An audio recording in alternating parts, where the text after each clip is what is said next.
تا حالا پای گربه رو قلقلک دادید؟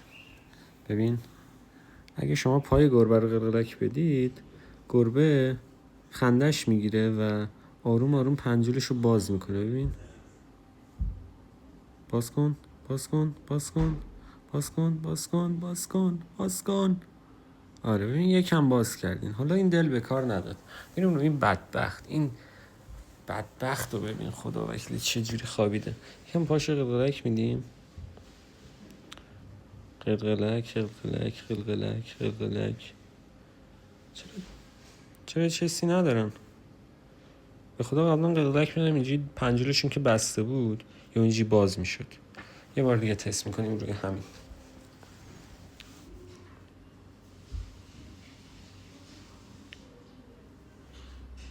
باز کن باز کن، ضایع شدم.